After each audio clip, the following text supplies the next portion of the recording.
Quais são os melhores testes de proficiência para você que deseja estudar fora do Brasil? Qual que é a diferença entre eles? Tem alguns que são mais fáceis ou mais baratos e outros mais difíceis? Quais são os pontos fortes e os pontos fracos? Como escolher o melhor para a minha realidade? É isso que eu vou te ensinar no vídeo de hoje e trazer um mega guia para você ter todas as informações para tomar as melhores decisões, para escolher o melhor para a sua realidade. Se você está nesse mundo de bolsas de estudos, de estudar fora, de trabalhar fora, de morar no exterior, você já deve ter ouvido falar de TOEFL, IELTS. Existem diversas provas que não são provas de fluência, mas que comprovam se você tem o inglês intermediário ou avançado suficiente para se comunicar quando você estiver na faculdade, no mestrado, no doutorado, no trabalho ou morando no exterior. E existem várias provas e aí que começa a confusão. Qual delas é a melhor? Será que é o TOEFL? Será que é o IELTS? Será que é o PTE? Existia no passado provas do Cambridge, TOEIC e agora tem o novato, né? O DTE, o Duolingo English Test. São vários exames. Quais são os melhores para a minha realidade? A gente vai ver cada um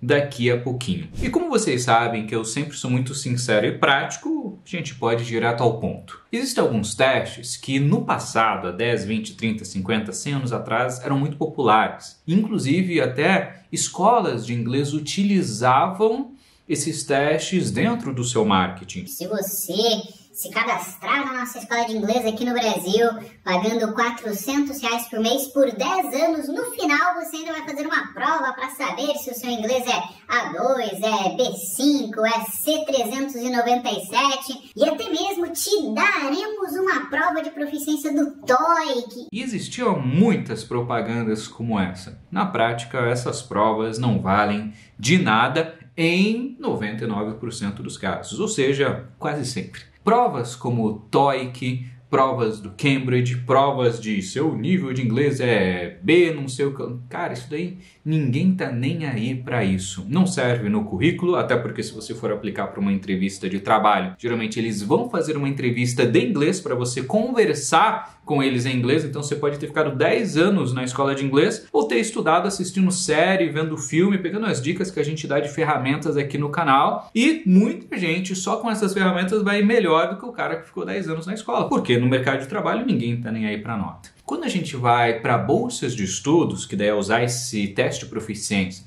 para estudar fora, na faculdade, mestrado, doutorado, diversos programas que vocês sempre veem aqui no canal, que pagam até 100% para brasileiros irem de graça para fora, eles só vão requerer as provas formais. E o TOEIC e provas do Cambridge dificilmente estão dentro dessa lista de provas. Daqui a pouco a gente fala quais são as mais selecionadas, tá? E quando você vai pegar uma cidadania, aplicar para um green card, aplicar para algum programa em que você vai morar fora e eles requerem uma prova, também eles vão pegar as provas mais famosas com raras exceções. Então, de cara, a gente já tem um grande divisor de águas. As provas que são úteis e as provas que são talvez mais famosas ou mais faladas, ou até mesmo que entram em promoções de escolas de inglês e etc., mas que no fim das contas não servem de muita coisa. Inclusive existe um outro cuidado que você precisa tomar, porque existem versões das provas. O TOEFL tem 3 versões diferentes, só para você ter ideia.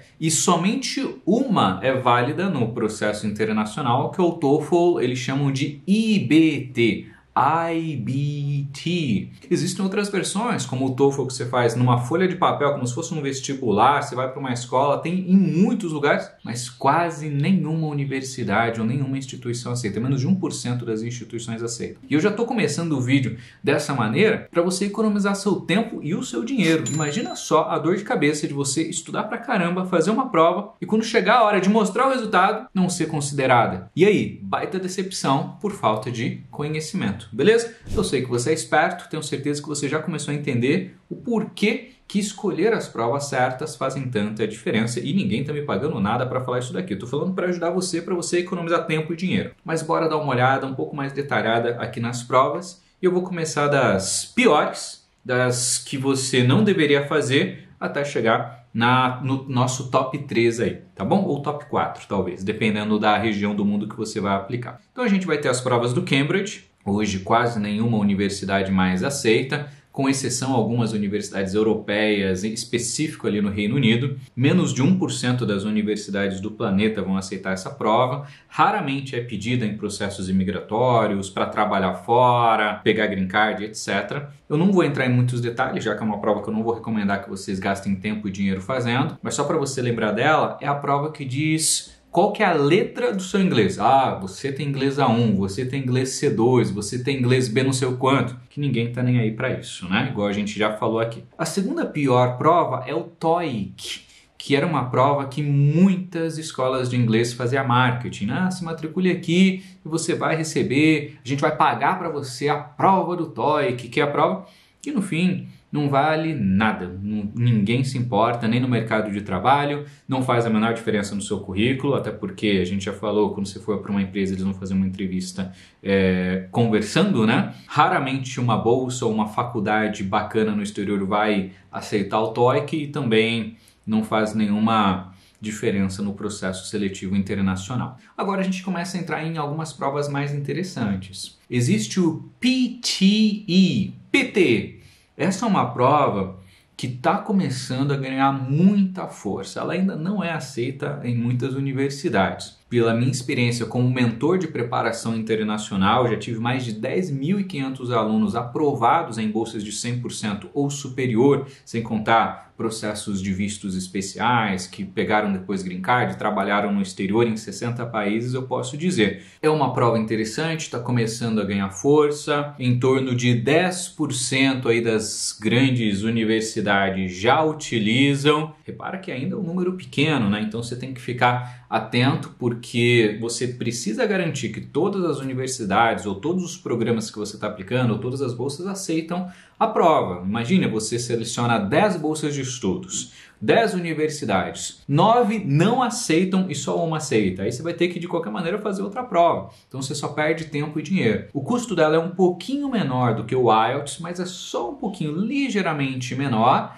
e é uma prova que o pessoal que faz tem elogiado bastante porque tem uma pegada um pouco mais atualizada. O ponto fraco dela é que ainda não são tantas universidades que aderiram a ela, mas quando a gente fala ali de Ásia, de Oceania, Austrália, ali encontra-se uma maior população de instituições que aprovam com o PTE. Depois a gente já vai para uma queridinha novata, prova super nova, mas que chegou arrebentando, que é o Duolingo English Test. E essa é uma prova muito bacana porque você faz ela 100% online. Óbvio, né, que você precisa tomar cuidado. Eu já fiz outros vídeos aqui no canal falando para vocês sobre os perigos de fazer a prova online, ou melhor, quais são as atenções que você precisa, porque eles vão pegar o seu computador, que tem que ter uma webcam e um microfone, eles vão pedir para você pegar o seu computador, mostrar 360 graus da sua sala, só de ter algum espelho, alguma superfície meio que reflete, a galera já começa a achar ruim. Aí a galera vai colar, né? Se tiver barulho, você está fazendo a prova, passa um caminhão na rua ou passa pessoas falando na rua, eles podem cancelar sua prova porque vão entender que de repente alguém estava soprando alguma coisa, alguma cola para você. Se você estiver ali olhando para sua prova ali e eles vão estar te filmando, né? Olhando o seu rosto e você olhar para o lado, pode acontecer deles te reprovarem por achar que você está buscando cola ou alguma situação. Então, são vários micro detalhes, sem contar a parte técnica. Se a internet ficar instável, você pode perder a prova inteira e depois... Imagina você ficar lá 2, 3, 4 horas fazendo uma prova e depois ter que refazer de novo. Porque uma coisa é você ter a pressão de tirar uma nota boa. Outra coisa é você ter a pressão de tirar uma nota boa junto com a pressão de ficar torcendo para que tudo funcione. Tomara que não caia energia elétrica. Tomara que não passe caminhão na rua, tomara que não passe pessoas falando aqui, tomara que a minha mãe não faça barulho na cozinha batendo panela, tomara que a internet não caia, tomara que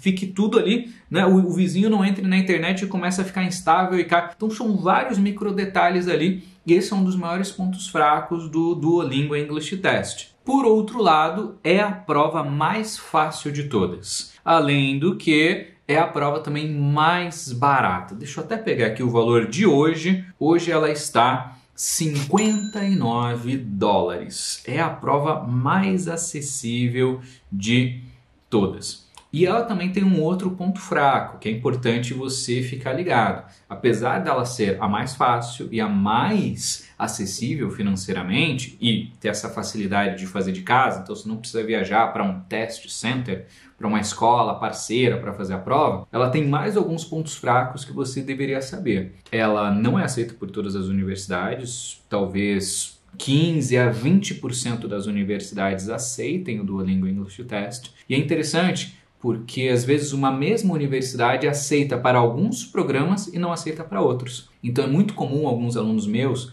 fazerem um Duolingo English Test para graduação. Nos Estados Unidos, por exemplo, que muitas universidades aceitam. Repare, não são todas, tá? A maioria ainda não aceita, mas são muitas, né? Mas quando outros alunos vão aplicar para a mesma universidade, para mestrado, para transferência, para doutorado, pós-doutorado, porque a gente ajuda os alunos a pegarem bolsa de estudos, não importa se ele tem 14 anos ou tem 99, não importa se já fez faculdade ou se vai fazer a primeira. A gente ajuda na preparação para a bolsa e às vezes tem pessoas em momentos diferentes. E é interessante porque muitas vezes a mesma universidade não aceita o Duolingo English Test para outros programas a não ser a graduação.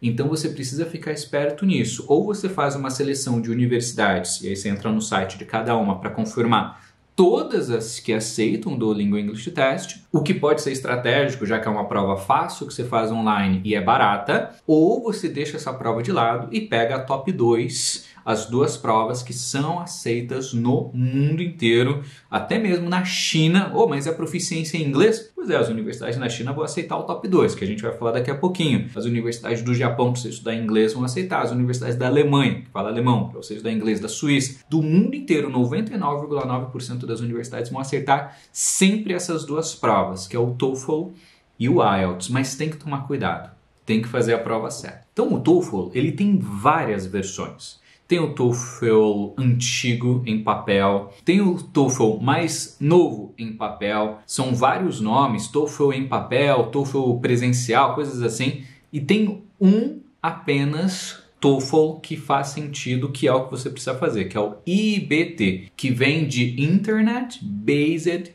Test, beleza? IBT, TOEFL IBT é o que você precisa. Assim como o IELTS também tem várias versões e geralmente o que você precisa fazer é o Academic. Óbvio que pode acontecer de você estar fazendo um processo diferente, migratório para outros países e podem te pedir o General. Pode acontecer, mas geralmente é o Academic que a gente vai fazer. Beleza? Preste muita atenção para você não gastar dinheiro fazendo a prova errada. Eu já cometi esse erro, porque quando eu fui aplicar para minha primeira bolsa de estudos em 2013, o TOEFL IBT não existia na minha cidade.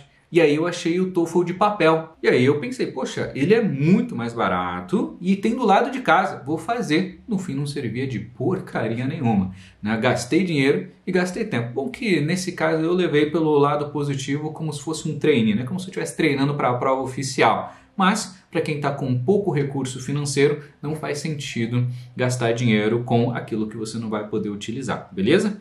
E como que eu faço para escolher o melhor teste? Se eu tivesse no seu lugar, o primeiro parâmetro seria a universidade, o governo, o trabalho, o programa que eu estou aplicando, a bolsa de estudos. Ela aceita essa prova? Esse tem que ser o primeiro parâmetro. Não importa se é uma prova fácil, barata, etc., se ela não é aceita, não é verdade? Então o primeiro parâmetro é a aceitabilidade. Se você quer ter certeza, TOEFL e IELTS. Se você está um pouquinho mais avançado, já sabe pesquisar requisitos, ou PTE, ou Duolingo English Test, o TOEIC e o Cambridge eu já deixaria de lado, já aqui nessa primeira fase. A segunda coisa que você deveria olhar é a metodologia de avaliação da prova. E aqui tem algo muito interessante. O Duolingo English Test eu falei bastante para vocês. É a prova mais fácil, a mais barata, você faz toda de casa, mas todas as provas sempre vão ter 4 critérios de avaliação: escrita, redação, leitura e interpretação de texto, que eles chamam de reading, listening, que é a sua capacidade de ouvir, e eles vão simular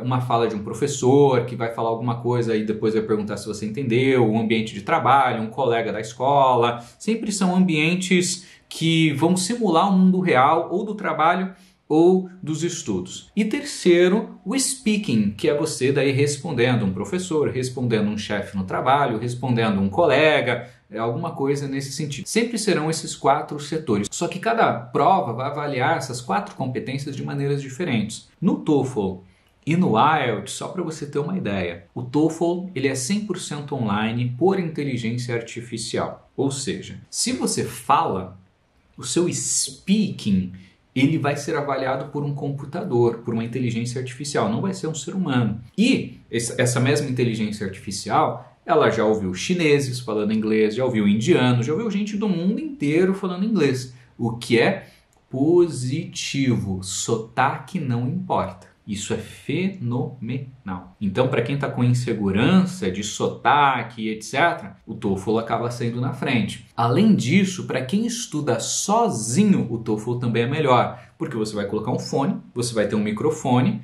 e você vai falar com a máquina, você vai falar com o computador. Para quem sempre estudou sozinho, com um livro, com um computador, com o celular, você vai tirar de letra. O IELTS é uma outra pegada, metade da prova é com instrutor, é com uma pessoa de verdade. Você vai sentar lá e ela vai começar a te fazer um monte de perguntas. Onde você mora, por que você escolheu morar nesse lugar? E aí, olha só como essa prova é diferente. Ela vai simular uma aula de conversação. Ah, eu moro em tal lugar. E aí, obviamente, você tem que falar mais coisas, né? Você não vai falar, onde você mora? Ah, eu moro em Paris. E ficar parado. Não, eu moro aqui por causa disso, por causa daquilo, meu pai faz isso, minha mãe faz aquilo. Então é literalmente uma prova de conversação, como se você estivesse conversando com um professor particular de inglês. E quanto melhor você for na sua desenvoltura, que eles vão considerar capacidade de comunicação como um todo, melhor você vai ser. O que eu te dou de dica aqui? Se você é uma pessoa mais extrovertida, se você gosta de falar com pessoas, se você já teve ambientes em que você teve essa condição de ter um professor falando com você, aula de conversação, você vai estar mais próximo do IELTS. Se você, assim como eu, é uma pessoa mais introvertida, que estuda mais com computador, quietinho, ou nem teve condições de investir num grande professor de conversação, talvez o TOEFL seja mais adequado. E repara que aqui eu estou falando mais de personalidade e de afinidade, coisas que você se sentirá mais confortável, porque o conteúdo em si é igual. O nível de vocabulário que vai ser avaliado no IELTS é igualzinho ao nível de vocabulário do TOEFL, que é igualzinho dos outros. Mas é igual esportes, né? Esporte é tudo igual. Você vai lá, às vezes tem uma bola, e aí você tem que fazer alguma coisa com essa bola. Alguns esportes você chuta a bola, futebol, outros você bate com a mão, vôlei, outros você pega, handball, e aí vai. É a mesma coisa. Trazendo essa analogia pra gente, é muito semelhante. Eles vão testar a mesma coisa, sua habilidade com o idioma, só que de maneiras diferentes, e aí você tem que olhar ali qual faz mais sentido para você. Do ponto de vista de material de estudos, a que mais tem material para você estudar na internet é o TOEFL, é o que mais tem livros, é o que mais tem simuladores, e daí, obviamente, as provas novas, como o PTE, Duolingo English Test, até mesmo o TOEIC, Cambridge, quase nem possui material de estudos na internet, então você teria dificuldade ali para estudar para essas provas sozinho, né? E claro, a partir do momento que você se registra para uma prova, por exemplo, o TOEFL, o IELTS, que são os dois que eu recomendo você fazer, porque 99,9% das instituições, governos, empresas e universidades e bolsas vão aceitar. Você, ao se matricular para fazer a prova, você ganha 2 simulados. Então você pode fazer as 2 provinhas ali para treinar. Ah, mas é que eu acho 2 simulados só muito pouco. Poxa, eu faço isso em uma semana, em um dia. Lembre-se que no preparatório M60 vocês têm simulados ilimitados, com perguntas criadas com inteligência artificial. Você pode estudar 365 dias do ano, 10 horas por dia, que sempre vai ter pergunta nova lá para você, mas esse é um benefício só para quem clicar nesse link aqui embaixo e entrar no preparatório M60 por esse link, que é o lugar que você tem acesso às melhores bolsas de estudos do mundo para sua idade, para sua área, sem contar as mentorias e revisão de aplicação internacional para você ser aprovado nos caminhos de ensino médio, faculdade, mestrado, doutorado e até mesmo que facilitam green card ou que validam a sua profissão para você estudar e trabalhar ou se formar e depois continuar trabalhando no exterior. Se você quer bolsas de até 100% e junto de toda a preparação, todas as ferramentas, tem nesse link aqui embaixo. E tem uma outra informação que você precisa saber sobre as provas de proficiência enquanto você clica aqui no link e vai preenchendo o formulário para alguém da minha equipe te chamar para o M60. Lembre-se que algumas provas se atualizaram e hoje tem versões digitais. A gente falou do Duolingo, mas o TOEFL também tem uma versão digital. Você recomenda? Não, com raras exceções. Por causa do que a gente falou de instabilidade de internet, de preocupação, de se você olhar para o lado eles vão te reprovar e aí você vai ter que pagar outra prova, se a mãe falar na cozinha, se alguém falar na rua, um monte de situações que saem da nossa previsibilidade, que saem do nosso controle, podem afetar sim a sua nota na prova ou até mesmo cancelarem a sua prova e você ter que pagar outra e gastar dinheiro de novo para isso. Porém, existe uma outra situação, que é uma situação de exceção, que eu recomendo todos os meus alunos a fazerem quando essa exceção acontece, que é quando você entra no site da prova do TOEFL e você olha os locais para você fazer a prova presencial e você vê que não tem nenhum perto de você. Quando eu fui fazer a prova, eu tive que viajar 2 horas para fazer a prova, ou seja, era um lugar perto. 2 horas de ônibus, eu gastei uns R$50 para ir, R$50 para voltar, de boa, compensa o investimento. Mas quando é algo muito longe, 6 horas, 12 horas, tem que pegar avião, daí obviamente não compensa, né? Então se for 1, 2, 3 horas da sua casa, for perto, compensa fazer. Se for longe, 6, 12 ou até mais horas, daí de fato é melhor você fazer o Home Edition, a versão em casa, porque não existia um outro teste. Daí você combina com seus pais, combina com a família, combina com todo mundo que mora contigo, para ninguém fazer barulho, ninguém te atrapalhar na hora dessa prova. Beleza, meus queridos? E depois dessa mega explicação, desse mega guia detalhado das provas de proficiência internacional, me conta aqui, qual que você gostou mais, qual você vai fazer e claro, se você precisa de preparação para ser aprovado nas melhores bolsas, nas melhores vagas do mundo, entra nesse link aqui embaixo para fazer a sua pré-inscrição para o preparatório M60 e para alguém da minha equipe te chamar para te ajudar no processo internacional. Um grande abraço, até a próxima, valeu!